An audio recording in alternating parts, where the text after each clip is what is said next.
Welcome all. In this video, we will discuss the lesson Ranga's Marriage by Master Venkateshwara Iyengar.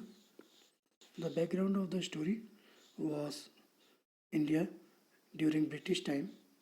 That time, the life of village was slow and child marriage were quite common. So the story is basically about the marriage of Ranga and the role played by narrator in Ranga's marriage. So here in the introduction we see Ranga was the accountant's son and he was a rare breed. A rare breed here means an uncommon person among the villagers because he has been to the city to pursue his studies, and that time it was not common to go to cities for studies. And when he returns to his village from the city of Bangalore, the crowds gathered around him to see whether he has changed or not. And his ideas about the marriage are quite different. Or let's see, are they? So the narrator starts with, आप जो ये title देख रहे हैं, जो शीर्षक है, कोई पूछ सकता है रंगास मैरिज ही क्यों, रंगनाथ विवाह या रंगनाथ विजय क्यों नहीं. वेल देखिए, I know I could have, narrator यहाँ पे कहते हैं कि वो कुछ और माउथ फिलिंग आइडियाज़ यहाँ पर दे सकते थे, टाइटल्स दे सकते थे. माउथ फिलिंग का मतलब होता है लॉन्ग और कॉम्प्लिकेटेड, लाइक जगन्नाथ विजया और गिरिजा कल्याण. बट देन लेकिन this is not about Jagannath victory और गिरजा's मैरिज, इट्स अबाउट रंगा's marriage, hence no fancy title. तो यहाँ पे क्योंकि ये स्टोरी गिरजा कल्याण या जगन्नाथ विजय के बारे में नहीं है, ये रंगा की शादी के बारे में, तो इसलिए कोई फैंसी टाइटल यूज़ नहीं किए गए हैं. और यहाँ पे नरेटर फिर बताते हैं कि हमारे विलेज का नाम है होसनहल्ली, और शायद आपने इसके बारे में सुना होगा, शायद नहीं सुना होगा. व्हाट अ पिटी. क्योंकि ये आपकी गलती नहीं है कि आपने होसनहल्ली के बारे में नहीं सुना है, क्योंकि किसी भी ज्योग्राफी बुक में इसका कोई मेंशन नहीं है. क्योंकि जो इंग्लैंड के जो साहिब या जो ऑफिसर्स थे जो इंग्लिश में लिखा करते थे, क्योंकि वो ऐसे किसी जगह के बारे में नहीं जानते थे कि दुनिया में ऐसी भी कोई जगह है, और उनने कभी इसका मेंशन नहीं किया. हमारे अपने लोग का मतलब अपने देश के लोग भी इसके बारे में भूल चुके थे. यू नो हाउ, कि जैसे एक भेड़ चाल होती है कि भेड़ जहाँ चलती है, एक भेड़ अगर खड्डे में गिर भी जाती है तो बाकी की भेड़ें भी उसको ब्लाइंडली फॉलो करती है और खड्डे में गिर जाती है. तो इसी तरह जब साहिब्स ने, जो इंग्लिश जोग्राफर्स थे, उनने इस बारे में नहीं लिखा, तो हमारे देश के लोग भी भेड़ चाल में चलते हुए, जो हमारे हिस्टोरियंस या जोग्राफर्स थे, उनने भी इस चीज़ के बारे में नहीं लिखा. तो जो पुअर कार्टोग्राफर है, तो बेचारा कार्टोग्राफर का मतलब होता है वन हू मेक्स मैप्स. तो वो कैसे याद रख सकता था कि इस जगह को मैप में शो किया जाए. So there is not even the shadow of our village on the any map. तो किसी भी मैप में आपको इसकी परछाई तक, इस गांव की परछाई तक नहीं मिलेगी, यानी कि कहीं पे भी इसका मेंशन आपको नहीं मिलेगा. Sorry, I started somewhere and then went off in other direction. और नरेटर कहते हैं कि उनने कहीं और से स्टार्ट किया और वो फिर किसी और डायरेक्शन में मूव कर गए.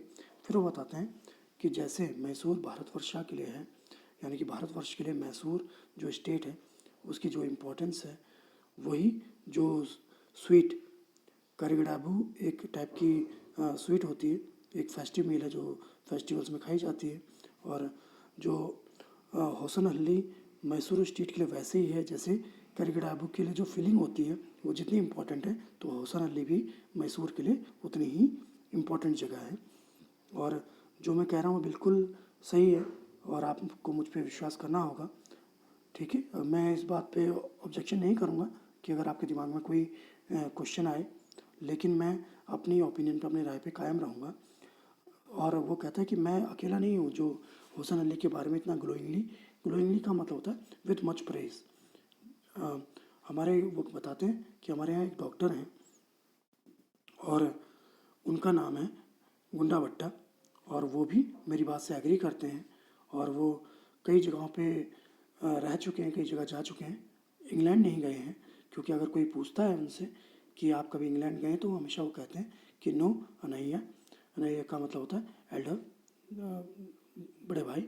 तो मैं वहाँ नहीं गया हूँ क्योंकि मैंने वो जगह आपके लिए छोड़ दी है, क्योंकि एक कुत्ता जो फ्लीस के द्वारा ट्रबल्ड बाई फ्लीस, ऐसे कुत्ते की तरह मैं दौड़ नहीं सकता। यानी कि इंग्लिश लाइफ को वो एक फ्ली फेस्टर डॉग्स की लाइफ मांगता है, जो कीप ऑन रनिंग कंटिन्यूसली, जहाँ शांति नहीं है, पीस नहीं है।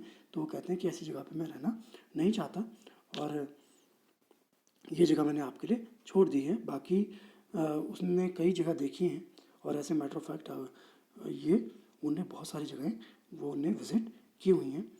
इसके अलावा हुसैन अली की दूसरी खासियत बताते हैं कि हुसैन अली में एक आम का पेड़ है, और आप लोग यहाँ आके उसे देख सकते हैं। और एक बार मैंने वो कहते हैं कि मैं आपको कुछ कच्चे आम खाने के लिए दूंगा, लेकिन आपको उसे खाना नहीं है, सिर्फ एक बाइट लेके देखिए।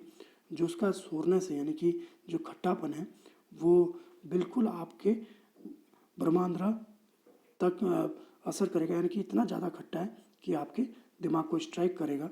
और एक बार वो बताते हैं कि एक बार वो कुछ फल तोड़ के ले गए और उन्होंने उससे चटनी बनाई, और उनकी पूरी फैमिली ने उसे खाया, और उनको खांसी हो गई।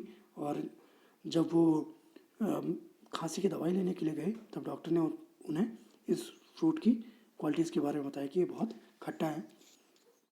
तो जैसे यहाँ पे मैंगो बहुत स्पेशल है, तो एवरीथिंग एल्स, तो बाकी चीज़ें भी यहाँ पे बहुत ही अमेजिंग हैं, स्पेशल हैं। और वो एक क्रीपर के बारे में बताते हैं। क्रीपर का मतलब होता है बेल। तो जब भी आप गांव के पॉन्ड में नहाने के लिए जाते हैं, और जो इस बेल में जो फ्लावर्स आते हैं, वो भी काफ़ी देखने लायक हैं, फिश टू बी होल्ड, तो काफ़ी दर्शनीय हैं, देखने लायक हैं। और आप उसमें से 2 पत्ते तोड़ लीजिए, तो आपको आफ्टरनून मील को खाने में कोई तकलीफ नहीं होगी, क्योंकि actually in south India they eat in leaves, specially the banana leaves. तो यहाँ पे आप 2 पत्ते लीजिए, और उसमें आपका आफ्टरनून मील जो है वो सर्व कर लिया जाएगा। आप सोच रहे होंगे मैं रैम्बलिंग कर रहा हूँ। रैम्बलिंग का मतलब होता है टॉकिंग एमलेसली, और it is always like that. और जब भी असली में होता ही ऐसा है कि जब भी हमारे गांव का विषय आता है, but enough if any one of you like to visit us, drop me a line. अगर आप में से कोई यहाँ विज़िट करना चाहता है, तो मुझे एक लाइन का यहाँ पर मतलब है टेलीग्राम से, कि आप मुझे टेलीग्राम कर दीजिए। I will let you know where Hussain Ali is, और मैं आपको बता दूंगा कि हुसैन अली कहाँ है, और यहाँ पे व्हाट थिंग्स आर लाइक है, और कौन सी चीज़ें यहाँ देखने लायक हैं, कौन सी चीज़ें यहाँ पे हैं। और सबसे बढ़िया तरीका होता है किसी जगह को जानने का कि आप उसे विज़िट करें। तो आप भी इस बात से एग्री करेंगे।